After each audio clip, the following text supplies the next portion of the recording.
You first. Okay. So I had a lovely night at the jail last night. Thank you for the accommodations, quite pleasant.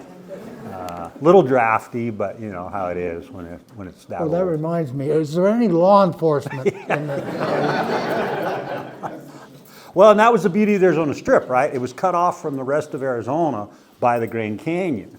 So it was kind of outlaw country in that respect, because by the time the law came all the way around from Mojave County, Kingman, Arizona, you know, the ne'er-do-wells had finished their business and moved on, kind of thing. So, and in the same way, in theory, Utah couldn't come down and any law from this side of the state could come down. But it's, you know, the view out here, you noticed, you were looking all the way out on the Arizona Strip. There's no magic line out there that demarcates the two states or what have you.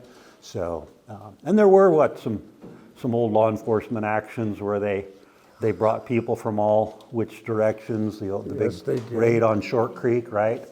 So that was one, and that was a huge deal. It was pretty fun when, I'll circle back here and actually do a proper introduction. That might be good, huh? Yeah, this would. Why Yeah, don't- okay, but let me finish this story because it's a good one.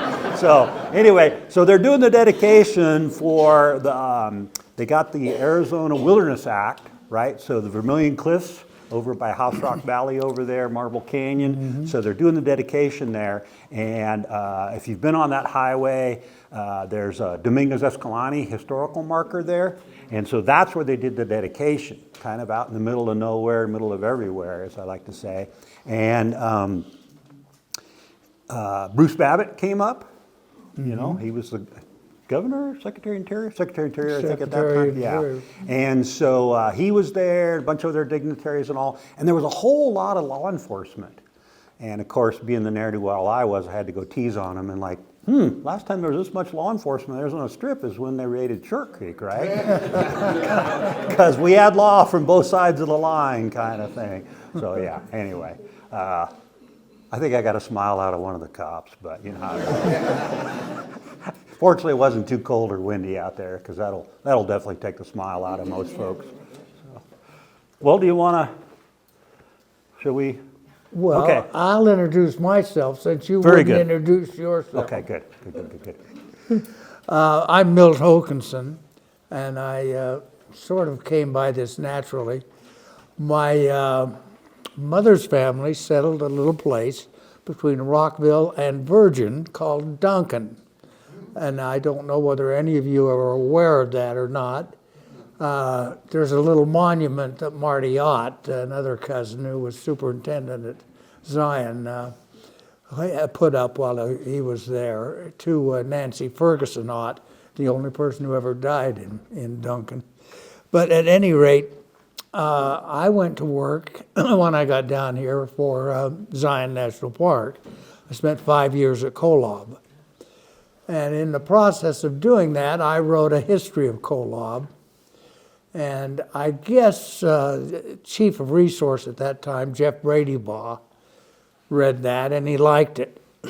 So when I'd gone to work at Zion to get health insurance for my wife who had had cancer, and as a result, it was hard to get insurance. So where do you go? The federal government and get your health insurance. And that's what I did, and when I had the 5 years in, I retired. Well, I got a call from Jeff Bradybaugh, who was now superintendent at Grand Canyon Parashant National Monument. And he says, Milt, what are you doing? I said, I'm retired. He says, no, you're not.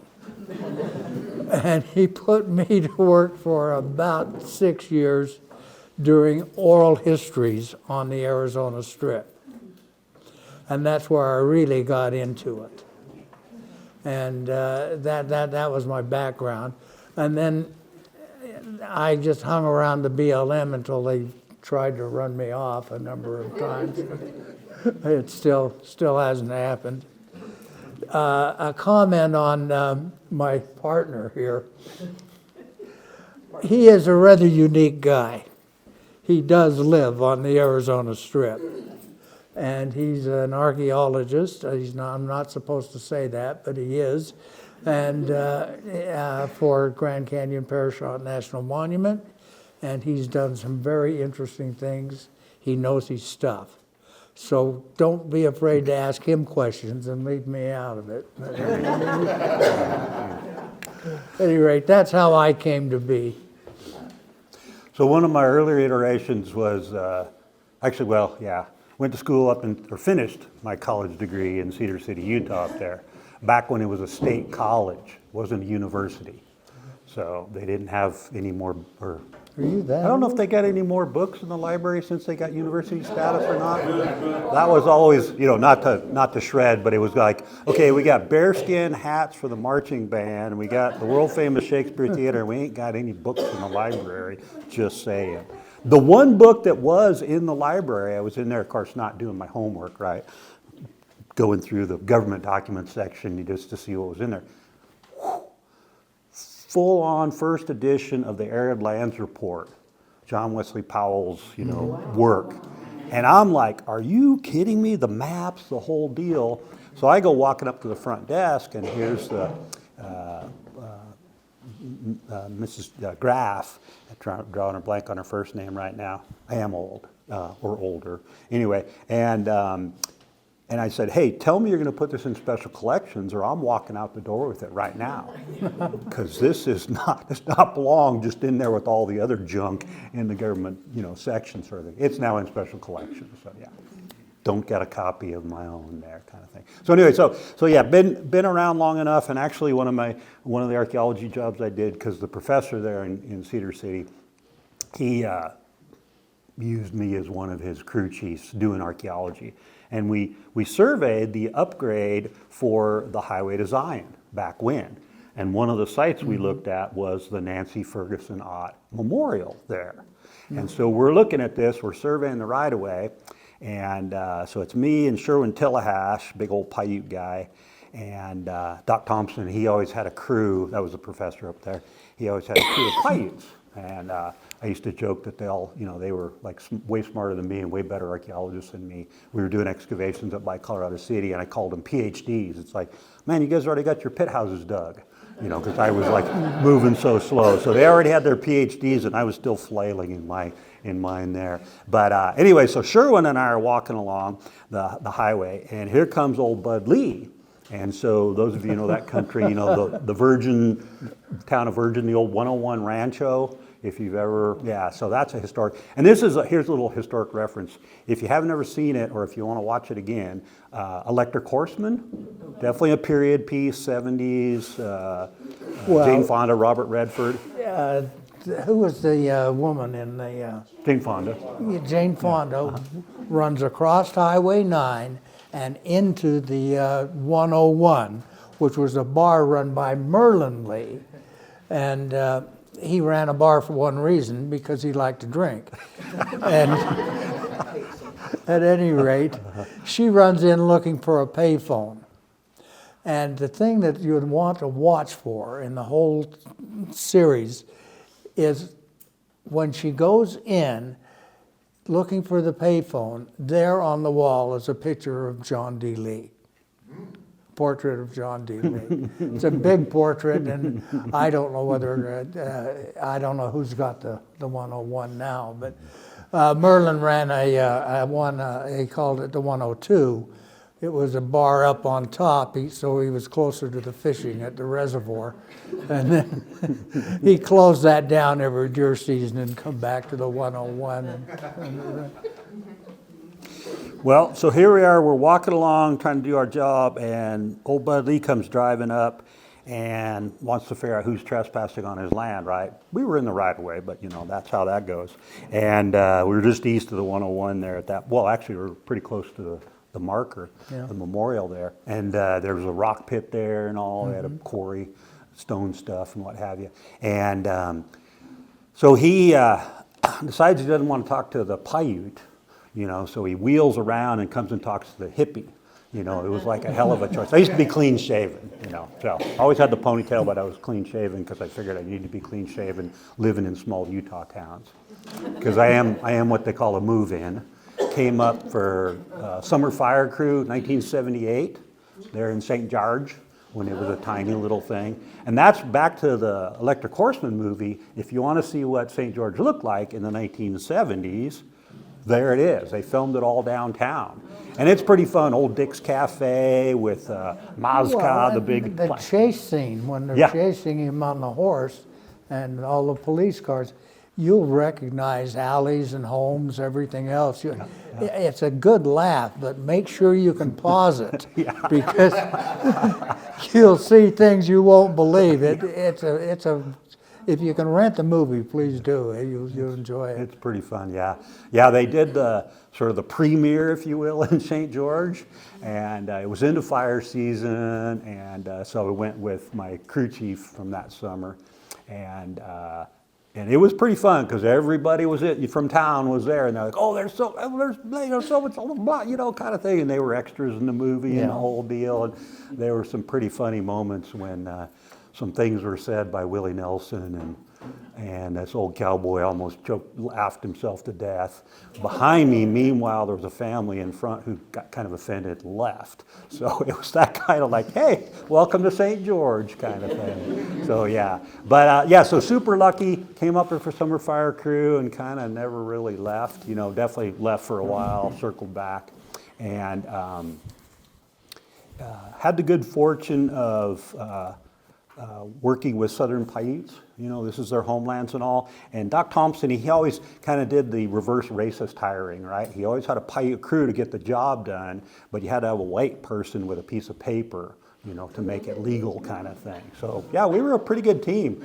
Quail Creek Reservoir, we surveyed that thing before they excavated all the sites before that was built. Pretty fun moment when Ivan Ben losing his footing and tumbling way down one of those.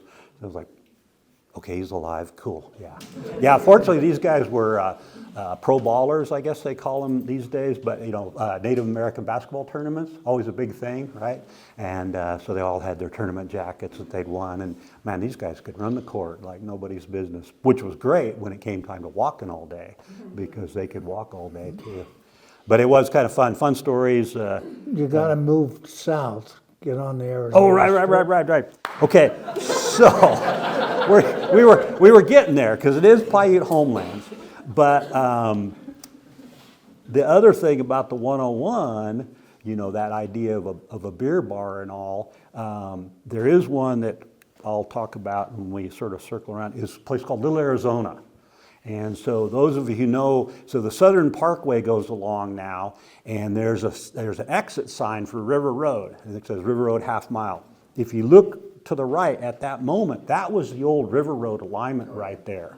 And so those of you who remember that, there used to be a drag strip out there, right? Because it was the original airport was down in that country and all. But on the Arizona side of the line, and literally on the Arizona side of the line, there's this little tiny outcrop, broken beer bottles, glass everywhere kind of thing. I have a picture of that. And they had a dance hall, a social club on the top of that little tiny bump right there.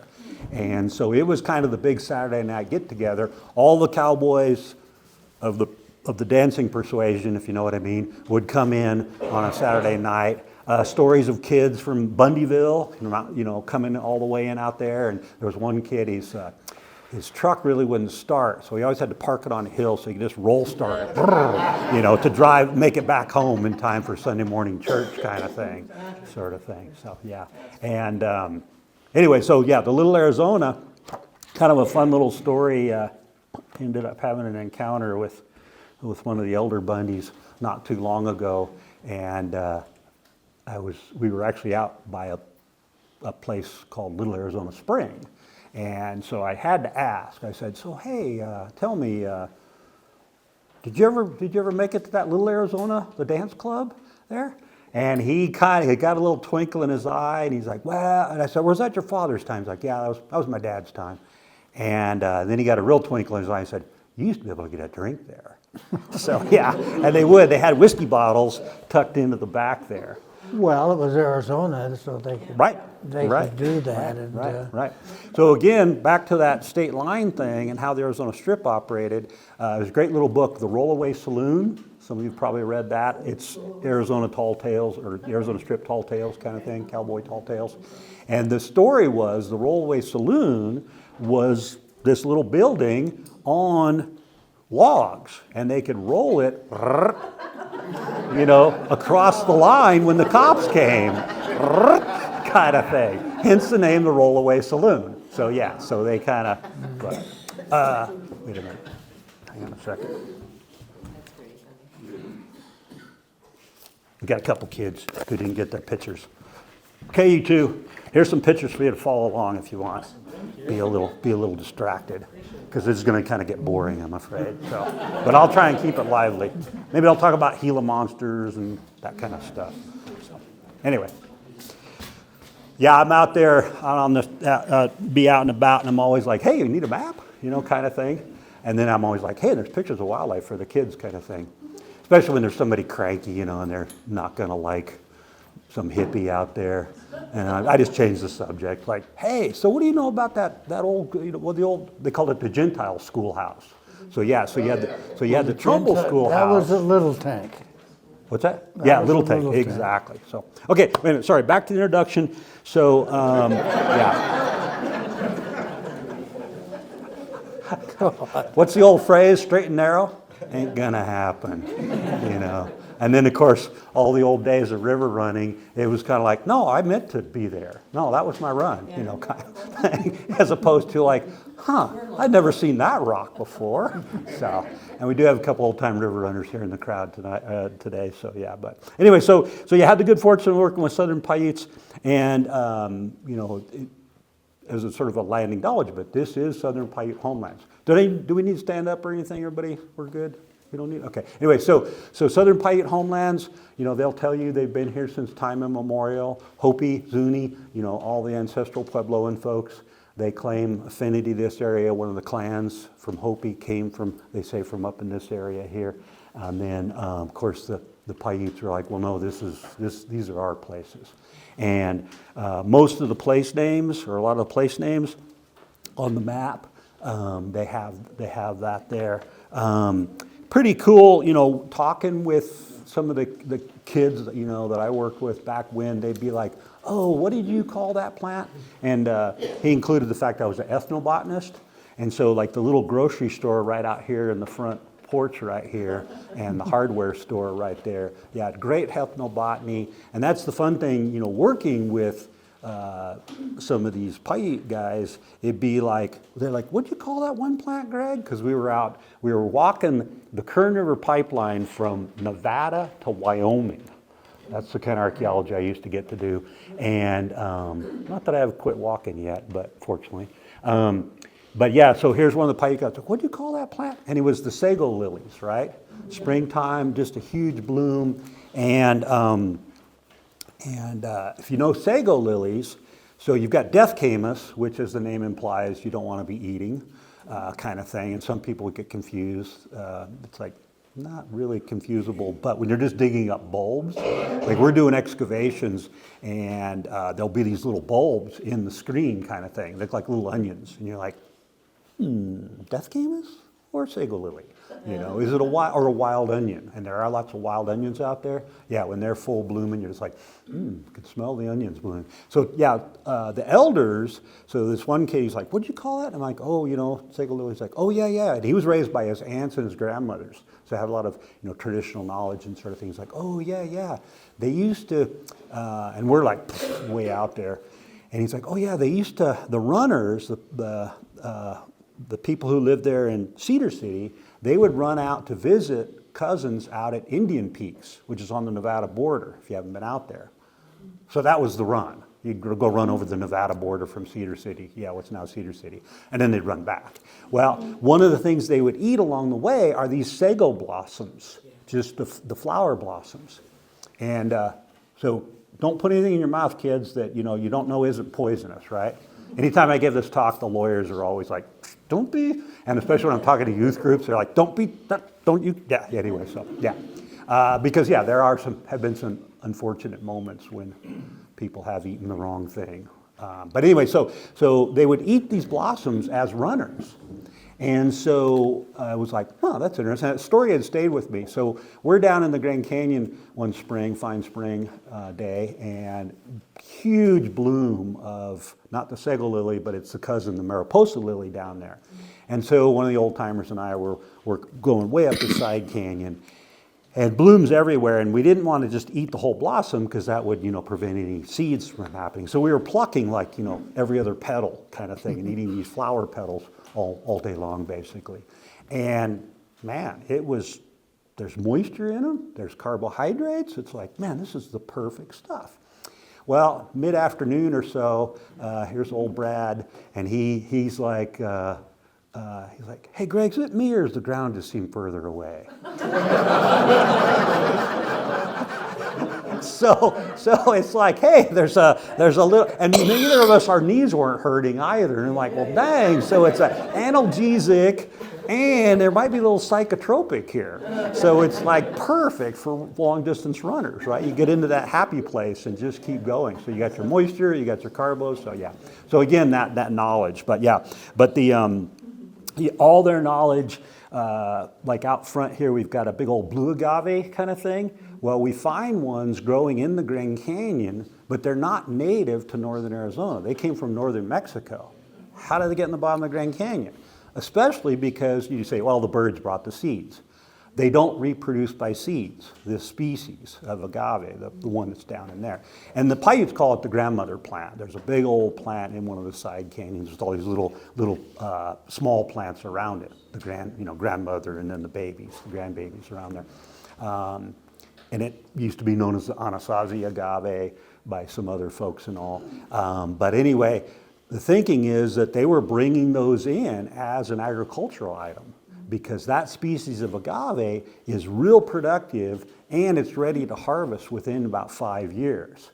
Whereas the native species around here are pretty variable. They may be 20 years, 25 years. The big ones down further south in Arizona, they call them the century plant. The idea is it grows, for 100 years and then it finally puts up a flower stalk. And so if you want to process agave, what you do is you wait until it's ready to push that flower stalk out. And we were actually doing a backpacking trip guiding trip down in Grand Canyon. And we're hiking in, and here's this agave just pushing up a stalk. And it's like, oh, okay, it's going, it's going to do it. And we hike in, do all our camp and whatever, and we're hiking back out 2 days later, and took a before and after photo of one of the guides next to it. And so here she is 2 days later, looking a little, worse for the wear kind of thing, after some days camping in the Grand Canyon. And this thing is 2 feet taller. Yeah, because they say they would grow a foot a day. And we measured, it was 22 inches taller in just 2 days' time. So it's like, well, that's pretty close to 2 feet. So yeah, so all that plant sugar, when it's ready to push up the flower stalk, the idea is to harvest it then, and then you can cook that, do a slow roasting pit cooking, and super high sugars. But it's sugars we can digest. So it's one of the good fruit sugars kind of thing. And then of course, anything sweet you can ferment, right? So there you go, mezcal kind of thing. So, but yeah, so that wealth of knowledge, the yucca fiber out there, and so you picture these people covering this landscape and in yucca fiber sandals. Pretty amazing. Arizona Strip, there's a place called Antelope Cave out there, and I used to joke that like basically everybody who's a collector in southern Utah has at least one yucca fiber sandal from Antelope Cave. I called it the shoe store, and they had one on display in the Heritage Museum in Hurricane. And of course, it's like, you can't be saying you stole that from public lands, right? kind of thing. So, but it's pretty neat. You look at this old fiber, and they had real thick footbeds on them. And kind of the same thing with our river sandals. We've got our big thick footbed ones, the Chacos. But then also they would make these really nice, called them house slippers, and they were thin, and it was a different yucca. So the yucca baccata, it's a coarse fiber. Those were your like everyday runners out there, your everyday travelers. And then your house slippers use this narrow leaf yucca here, much finer. And they would actually weave in patterns and even dye some of the material. But anyway, so Yeah, be aware, you know, they call it their homelands. When I'm talking to crews out there, I'm always like, okay, if you feel like somebody's looking over your shoulder, yeah, they are. They're watching you. You know, be respectful kind of thing. I always say there's shapeshifters out there, and have seen a few elders saying goodbye, that kind of thing. So it's a pretty neat country. And some of the indigenous knowledge, this time of the year when you start hearing the doves cooing, like in Hurricane this morning, they were just cooing away, and I'm like, elders say spring's coming. So yeah, so there you go. And that's a great one. Let's see. I'm just going to start waving stuff around here. But yeah, if you want to follow, this is a pretty good one here, Southern Paiute Portrait. So yeah, really good book, and there's some great little lines in here. If you've never had the pleasure of getting, what's the proper word? Excoriated? Is that the, yeah, by a Southern Paiute. They're pretty good at it. Yeah, and there's one guy, Richard Arnold from down at Pahrump. He's like, because we talk about how the people came into this area, and the archaeologists call it the Numic spread. Getting busted, speaking excoriated. So, and Pardon me. yeah, technology, isn't it an amazing thing? So anyway, Richard Arnold talking about how Numic spread really goes good with white bread, which like, dang. There's another one with Gary Tom, who was in Cedar City, and he's sitting with then Governor Bangerter, and they're watching like the Mormon miracle pageant kind of thing. And they used to golf together, so they were buddies, whatever. And he's kind of like looking at him, he's like, hey, not the first time you white guys have dressed up like Indians, right? Which is how they say Mountain Meadows massacre went down, was them sort of things. Southern Paiute Portrait, and it's a guy, Logan Hebner. He, Wayback Machine, he started the Bit and Spur over in Springdale over there. And Michael Plyler, longtime photographer, really good portraits. And he talks with all the different bands. And that's the thing to keep in mind, that, you know, the old lands, of course I can't really see, it's just a blob, and I'll wave it around anyway. But yeah, so, you know, it's like, oh, well, there was nobody here. No, they were people here. And they had different family names, different band names kind of thing. So this area here, Tokerville, Chief Toker, a band there. Tonnequins down there in St. George, that was another band. The Shibwits, the Kaibab, the Yuvinkari kind of thing. And it's always that thing of trying to translate what was really going on the landscape. This is a great one here, and it was the Hillers, who was on the Powell expedition, the second one, kind of thing, taking the old photos. And you see these great photos, and you can sort of recreate landscapes and do photo matching kind of thing. But also they do have, he was doing ethnography, documenting populations that were out here, which can be a real wealth of information. But it's also, you always have to take the bias out, because they were dressing them up to look like Indians for the photo. They would have them wear buckskins, right? Because they didn't look Indian enough, kind of thing, or they look too savage or what have you. It's like, well, no, actually their traditional dress was pretty functional kind of thing. Anyway, so the other one too is, you know, we've got, you know, Utah's Dixie, right? Which again is the Arizona Strip, part of Utah's Dixie, because you're way out there, and that's one of those Dixie harrows, right? And it was an old thing they would plow the sagebrush up with. Just a little, you know, more of an introduction. My father was from northern Alabama. So as I like to say, y'all don't know about Dixie, okay? Let me tell you.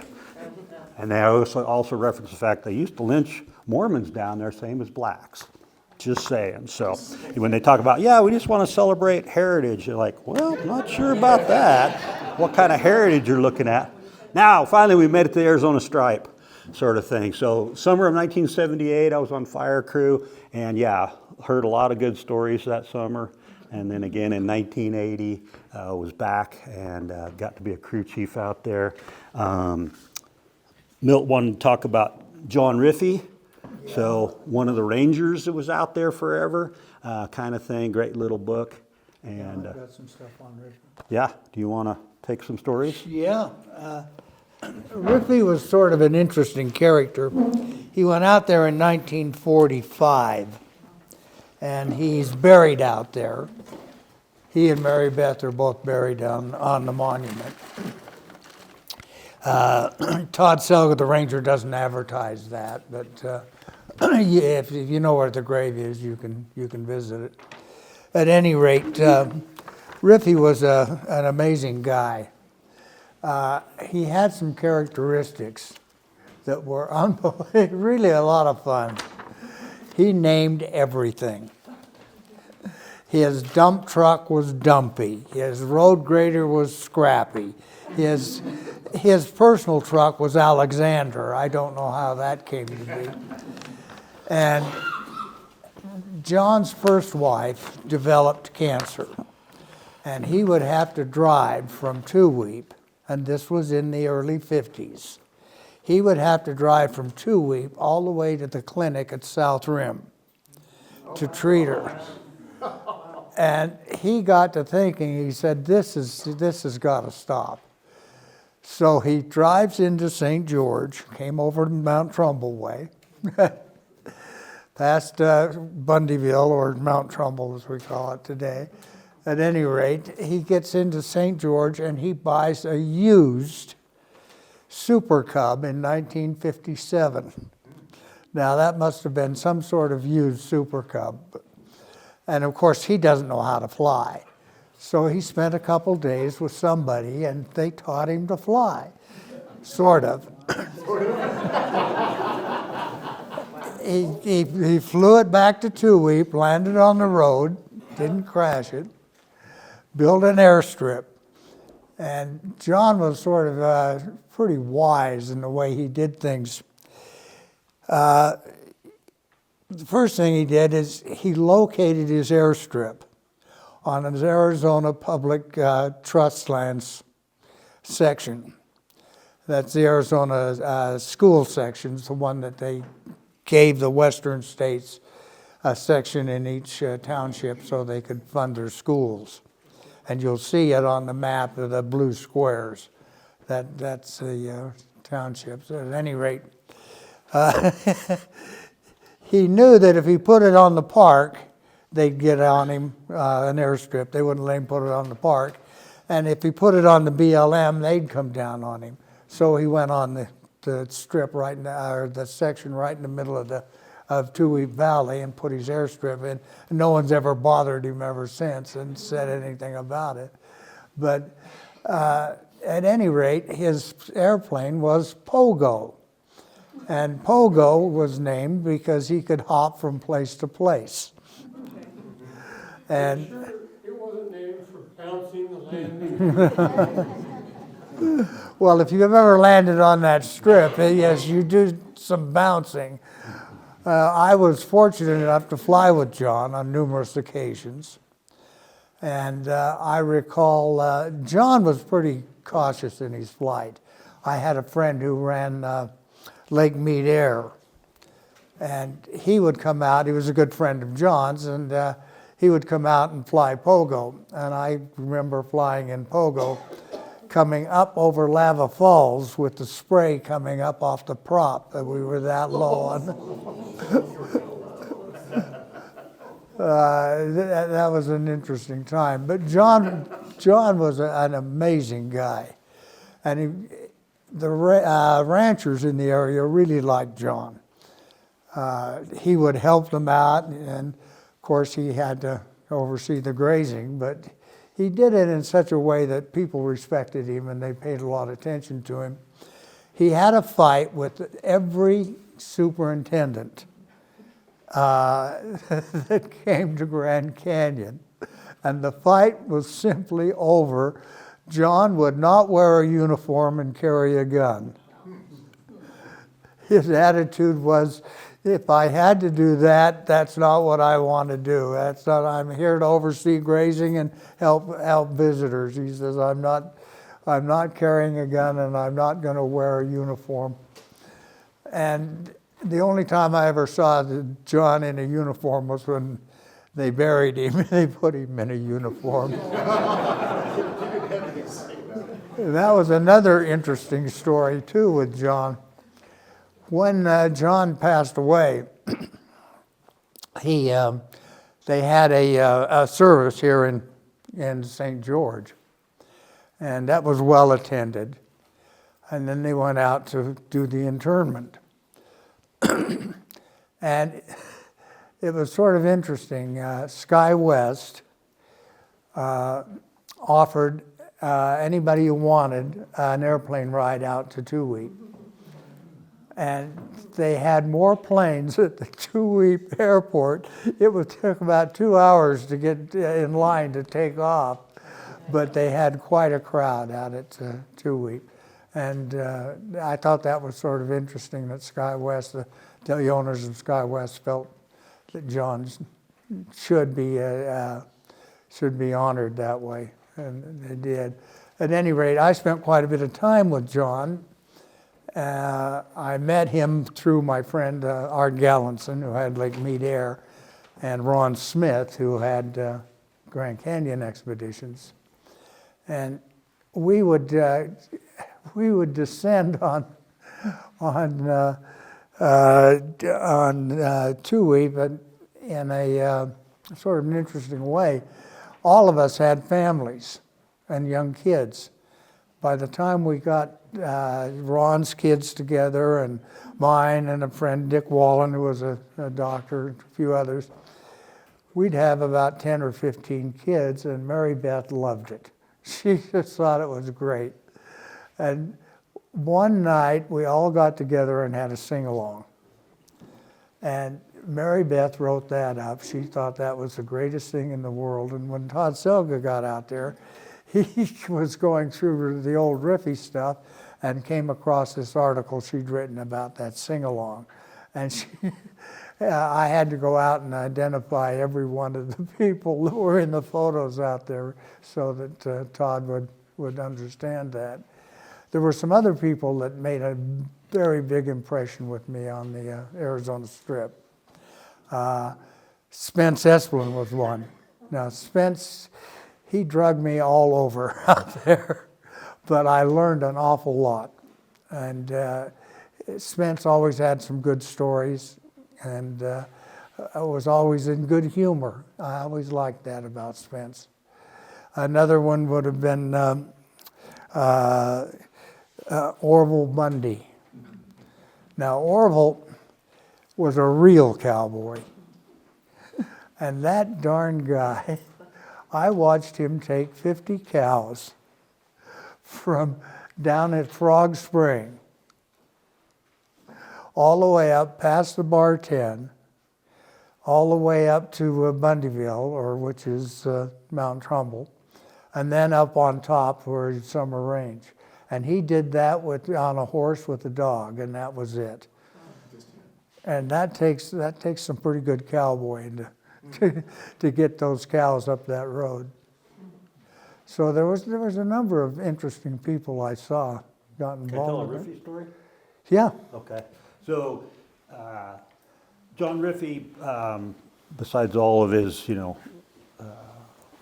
just great personality and being a great person, he had a great sense of humor, and he loved to pull little pranks kind of thing.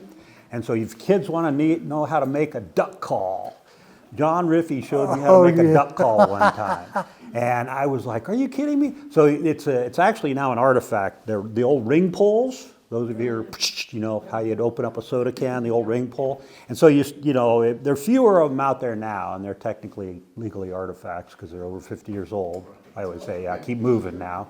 But anyway, so the ring pulls, we're visiting there. And back to the kids being there, we were having dinner one night, and we're sitting there at the table and looking out the window. There's a little pond there, a little drink. We had a fish pond. Yeah, and here comes this rattlesnake in for a drink of water. And he's like, "Oh, the kids are coming tomorrow. I better go get that rattlesnake." So here's this great big old man, and he's got his steak stick in a bag, and he's like, "Here, sneaky, sneaky, here, sneaky," and puts it in the bag and saves it, until after the kids have left, kind of thing. So whenever I'm out there in the middle of nowhere, I'm always like, here, snaky, snaky. 'Cause there's some places that are pretty snaky. Anyway, John did have a fish pond. yeah, little tiny, yep. Well, he built that fish pond, and then he came into to St. George and bought some goldfish. They were about 10 cents a piece in those days, and he populated it with his goldfish. Well, does anybody here know what they use goldfish for in this country? Okay. Next time you're out, look around. Do you know? Okay. They put the goldfish in the water troughs that they're standing out around because they'll eat the algae. And so if you're out there, look in the water tanks, and you'll see goldfish, and you'll wonder why in the hell they're out there. They're there to eat the algae. But at any rate, John built this darn fish pond, and he put the goldfish in it. And people would come up and look at that, and they'd say, "What kind of fish are those?" Now, John had an answer. He'd say, "Well, they're Florida walking fish, and if you don't be quiet, they'll get up and walk away." And, you know, that was typical of John.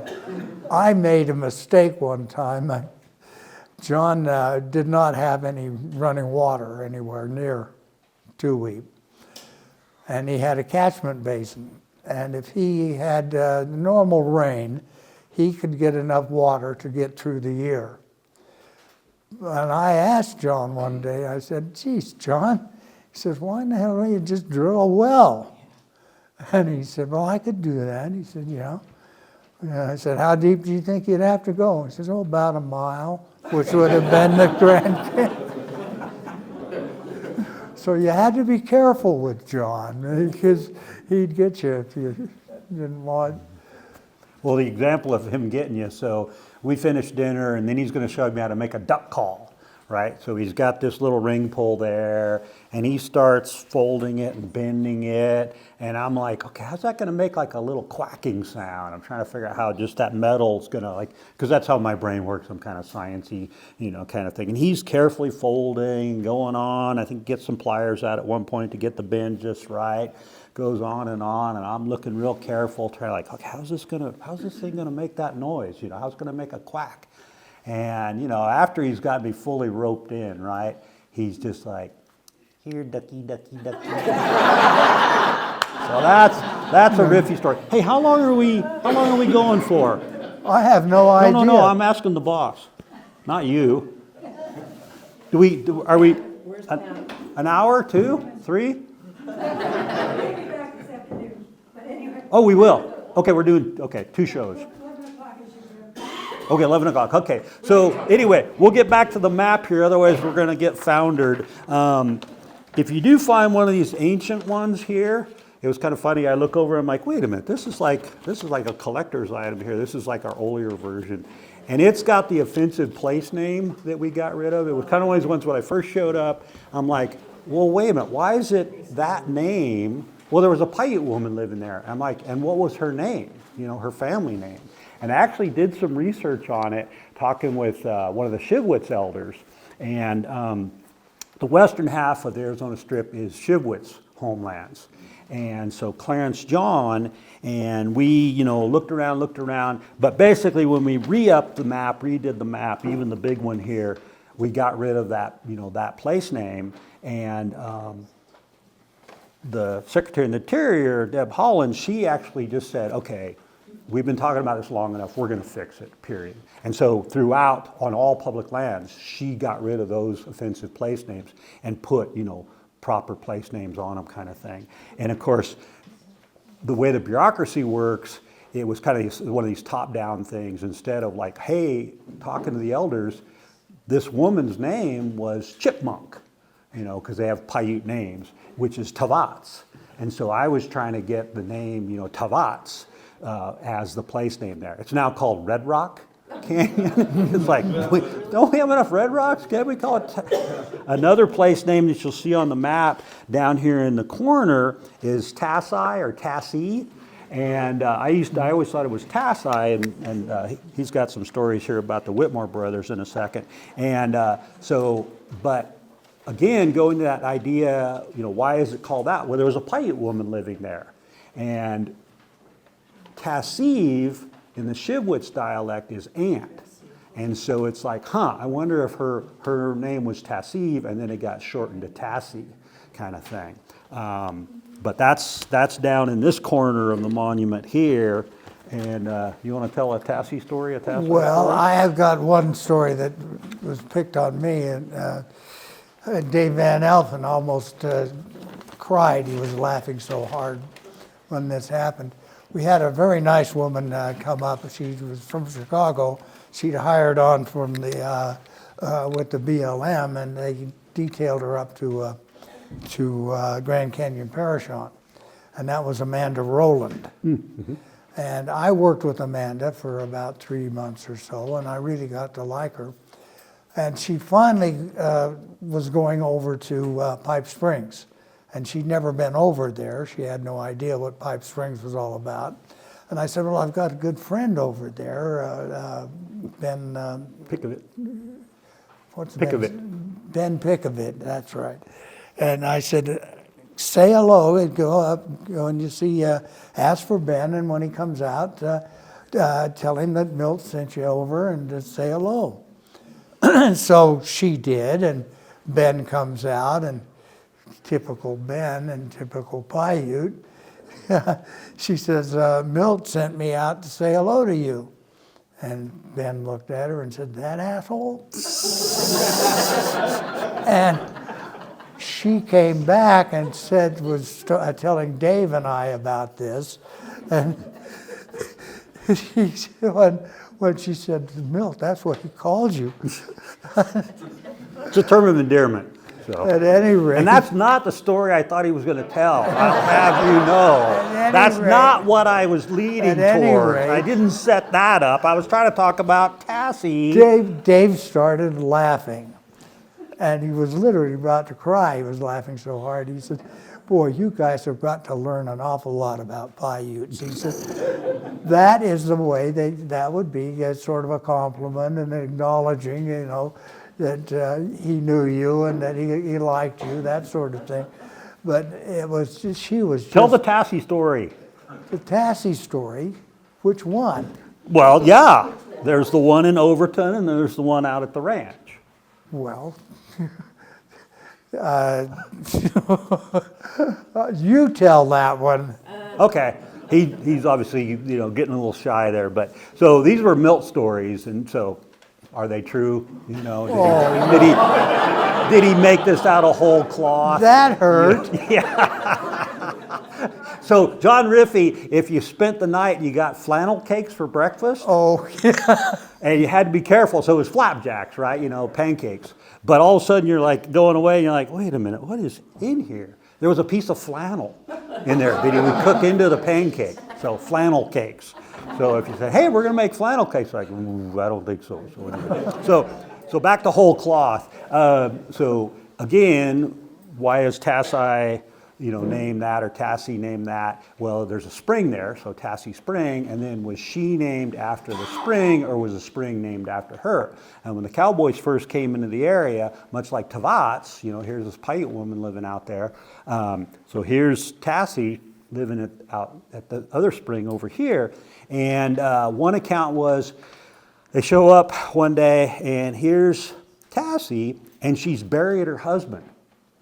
And but he wasn't dead yet. And so according to Milt, she said, well, he's going to die soon enough. So I figured I would just go ahead. Yeah.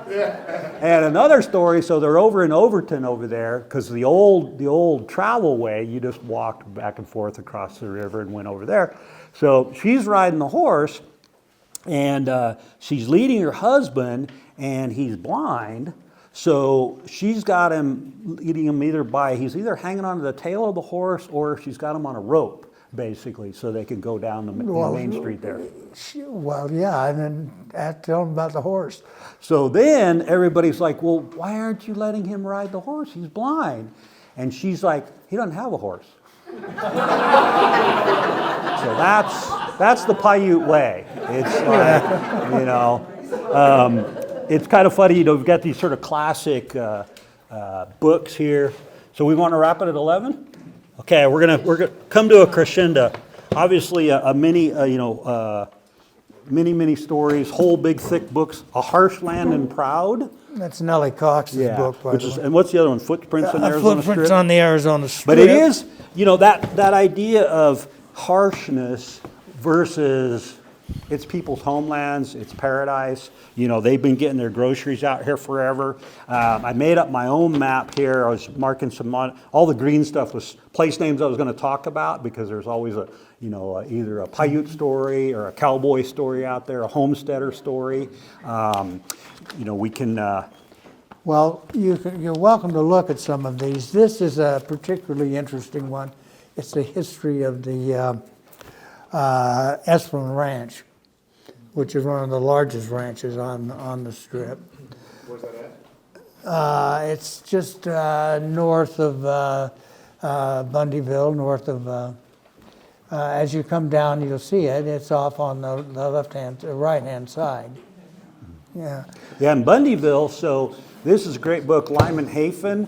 He wrote a history, and it talks about the homesteads out there and the school and all that. So their name was Cactus Flats and Mount Trumbull Village, Bundyville, that kind of thing. And some pretty cool little stories in here.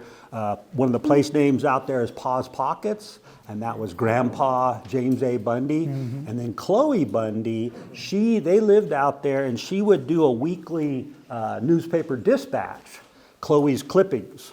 And so she would have that in the St. George paper There's one here. story on Chloe I have to tell. Okay. Okay.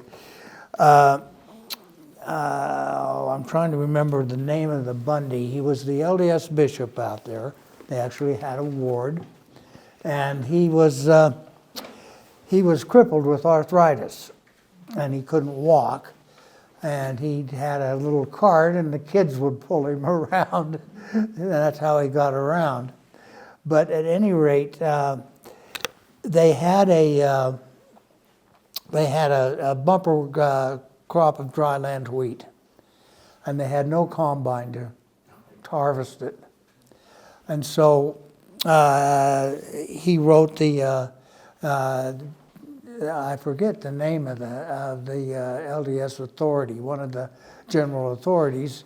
He wrote him and asked him if they could please get some help to harvest this wheat. And he came out, looked the situation over. Well, the first thing he did is he wrote back, said, "No, we can't help you." And then he wrote again imploring them for help. And so this general authority came all the way out to Mount Trumbull, to Bundyville, looked it over, left, and 2 weeks later it had a combine out there. And that combine is still out there. It's in... right there by the schoolhouse. Yeah. Yeah. And they call it the 10% combine because that's your tithing, right? So this way they were able to pay their tithing with the 10% combine there. They got all the harvest done. That's how there. it got the name, the 10% combine. So the one other quick story about Bundyville out there, he's referencing Roy Bundy. And That's so, it, Roy, yeah, yeah. the winter of 38, 39, they call it the winter of the blue snow. Yeah. And this is one of these ones where you're like, really? So Wolf Hole Valley, as you're dropping in, that was 4-foot deep snow. And so everybody was snowed in out there at Bundyville for like 2 months. No mail, no groceries, nothing. So it was getting pretty desperate. So Roy Bundy, he decides he's going to ski to town because that's what you had to do. And these aren't like, fancy skis or anything. It's just like these homemade pieces of wood. So he skis all the way into St. George. Then they get the CCC bulldozers, and they take the bulldozers and cut the path through. And Well, that was the only outfit that had a bulldozer at that time. Right, And right. they used that to cut the path from Wolf Hole into Bundyville. So 11 o'clock, I guess. So Milt, part of my introduction usually is, Milt invites me to do these brown bag talks. And, I'm always like, okay, I got my own brown bag. And a friend, their mother, her family had this old Zion Corporate Mercantile bottle, ZCMI. It's port wine. So just saying. And that's the thing, like here, somebody was saying, when I mentioned this, like, well, yeah, they would grow the wine, and then the Catholics could use it for sacrament here in Silverleaf and all. So great fun being here for a brown bag. Now, I've got some interesting stuff if you want to browse these books. Million stories, Grand Canyon, Old Man Snyder. Here he is mining down in the Grand Canyon. And the Cole brothers came through in 1910, winter of 1910, 1911. And they encounter this guy as cheerful as a cricket, living in a little dugout in the side of the bank there. And his mine is like way the freak up there, but he'd come down to the river and then he'd go hike out Diamond Creek for groceries. Kind of thing. So again, there's a great photo at the schoolhouse. When you go out to the Trumbull Schoolhouse, there's a picture of Old Man Snyder, and here he is, this old guy like that, and his burro, his donkey, is pulling his wagon, and the wagon's kind of like this, and it's like, which one looks more rickety, the wagon or Old Man Snyder there? How many of you know where Penns Valley is? Okay, well, Penns Valley is just quite a bit south of Mount Trumbull. It's on the road to Dellenbaugh. And Penns Valley is where he originally settled. Oh, Snyder's, yeah. Yeah, Yep. Snyder. Yep. And they have a cemetery out there that is a very interesting cemetery. It's well worth walking through and looking at some of the names. They lit it up one Halloween. It was pretty scary. I was out there, I'm like, freak, I'm not camping anywhere near this. Where is that? So it's Penns out. Valley. Pens? Yeah, where is that out? It's private ground. Yeah. So it's on the road out to Dellenbaugh and Waring. And back. 1003, I think, is the road out. Yeah. Yeah. And that was one of the stories we didn't quite finish, was the great renaming by John Wesley Powell. Like all these places had names, and then Powell renamed them. So Dellenbaugh was a person who was on his second river trip. It had a Paiute name, Sanap, Sanape, pine gum, pine pitch. And those of you who've eaten pine nuts out there, right? And then also the pine gum itself, you can make pine salve, that kind of thing. So, and the same way, Yavinkarud, Yuiwaguv, those were Paiute place names, renamed for United States senators who were probably funding Powell's expeditions out to the west. So yeah. Well, obviously we could go on forever. Thank you so much. Some of the ones we They won't be here.